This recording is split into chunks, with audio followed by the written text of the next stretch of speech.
Ju, seria ótimo se você pudesse estudar com a gente hoje. É que tá terminando nossa revisão de Guerra Fria. Partiu, então, bora começar do fim da Guerra do Vietnã.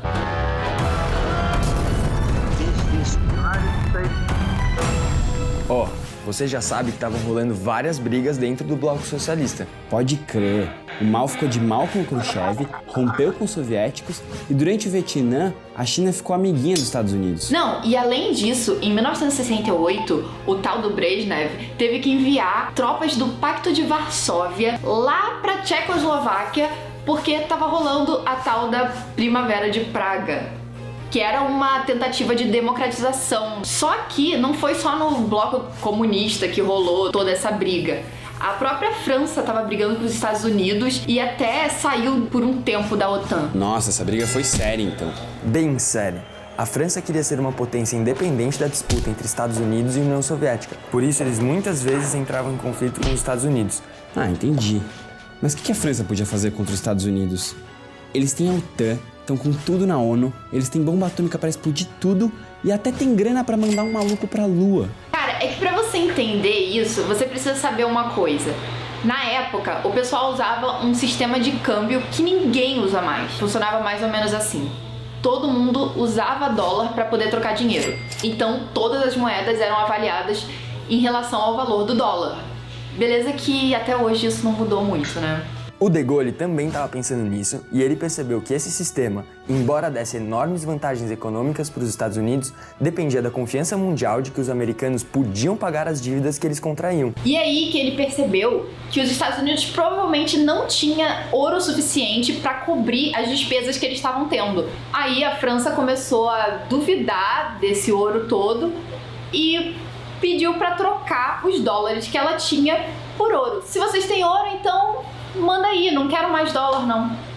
Como nessa época o Japão e a Alemanha Ocidental estavam chegando perto de competir seriamente com os Estados Unidos pela liderança econômica mundial, esse rompimento da França com o dólar não pôde ser ignorado. No mercado internacional já se trocavam dólares por menos ouro do que os governos dos Estados Unidos declaravam que eles valiam. Isso era um golpe sério para a credibilidade da moeda americana como meio de troca universal. E aí, no começo dos anos 70, a coisa chegou no limite. O Japão, junto do Conselho Econômico Europeu, decidiu que não ia mais utilizar a taxa de câmbio fixa da dólar com a moeda deles.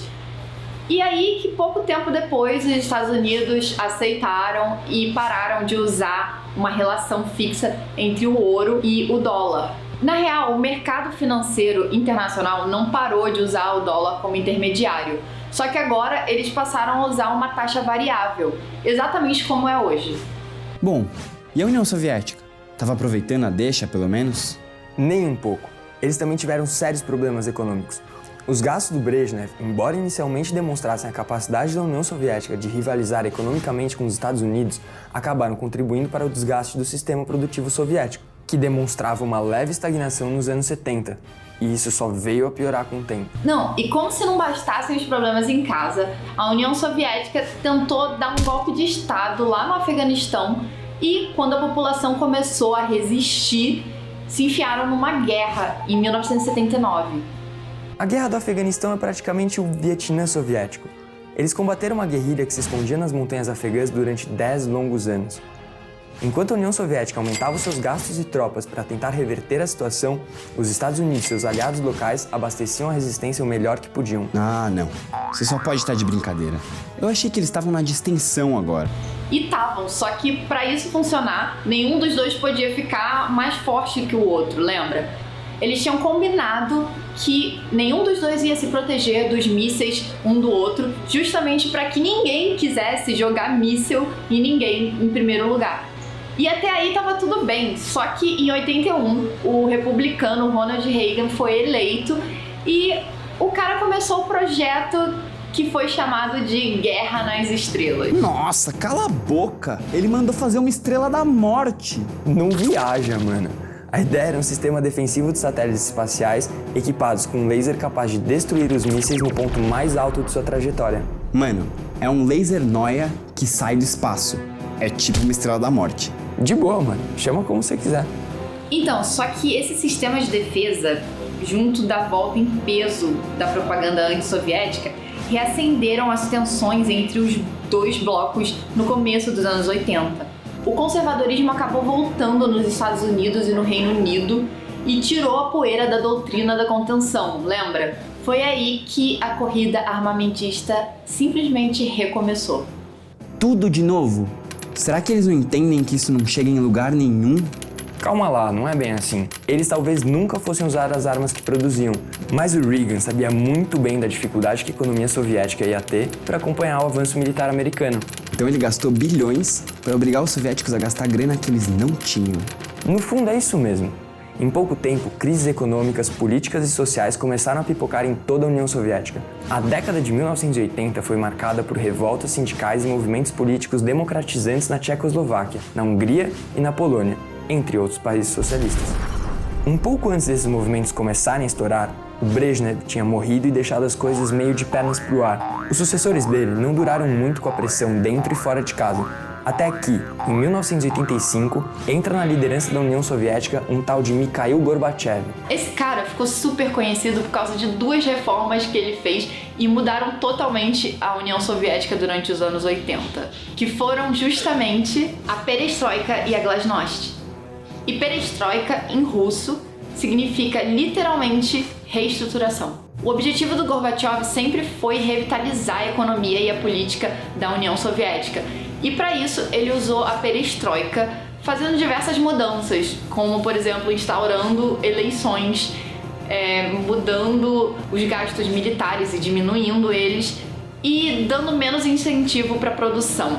Basicamente retirando diversas restrições que eram impostas pelo planejamento da economia. O objetivo todo era promover uma abertura do modelo econômico socialista e, claro, aumentando as liberdades tanto econômicas quanto políticas. Mas isso aí deu certo? Na verdade, não deu muito certo, não. O problema foi que a perestroika tirou vários quesitos que eram fundamentais para a existência da União Soviética e não colocou nada no lugar.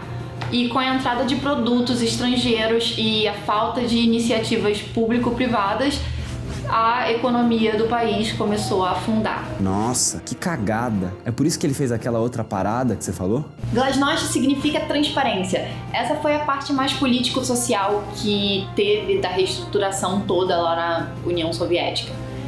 E aí que eles começaram a relaxar mais na censura que acontecia contra a mídia, e isso levou ao aparecimento de vários dos escândalos da época mais antiga do governo socialista, que, por sua vez, levou a mais pressão para mais reformas acontecerem.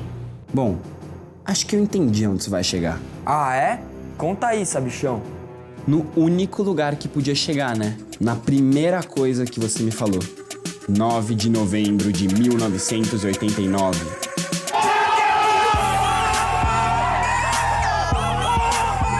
Desculpa, gente, me empolguei. Mas é isso mesmo. O Gorbachev conseguiu aproximar a União Soviética do Ocidente mais do que qualquer antecessor dele.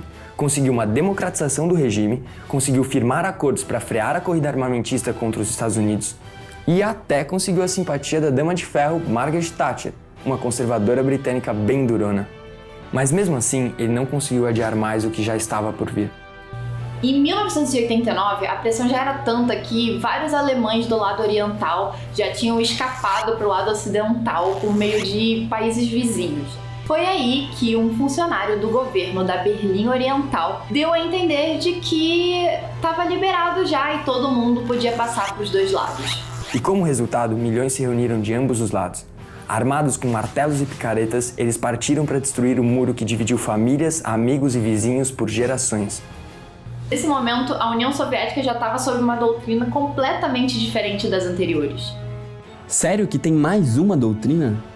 Só que para esse eles até deram um apelidinho carinhoso.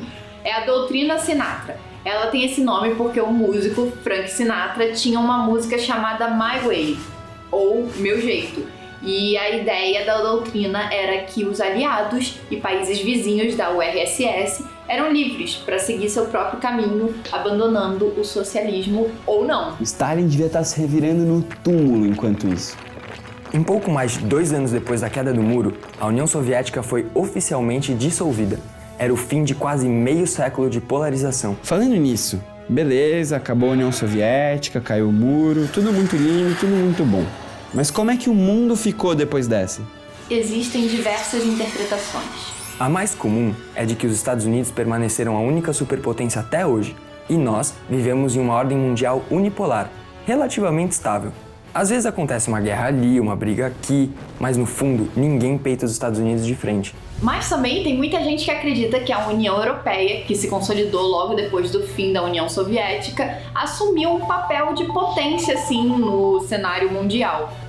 Não que seja uma polarização que nem a da Guerra Fria, só que tem gente que acredita que ela existe. Tem quem veja a China como sucessora da União Soviética na polarização contra os Estados Unidos. O crescimento chinês promete levar o país a ultrapassar a economia americana muito em breve. Embora ela esteja muito mais aliada economicamente com o capitalismo, ela ainda se diz socialista. Além disso, é uma potência militar, comercial, industrial e uma gigante tanto em população quanto em território. E a Rússia também é uma grande candidata contra a hegemonia dos Estados Unidos. Ela simplesmente herdou o arsenal soviético e a cadeira do Conselho de Segurança da ONU.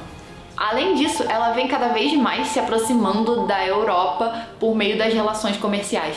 Ela tem vendido combustível para um mercado que sempre foi grande comprador do petróleo americano. No fim das contas, o que acontecer daqui pra frente é que vai ditar se é uma ordem unipolar, bipolar, multipolar ou algo completamente novo. E você, qual a sua opinião?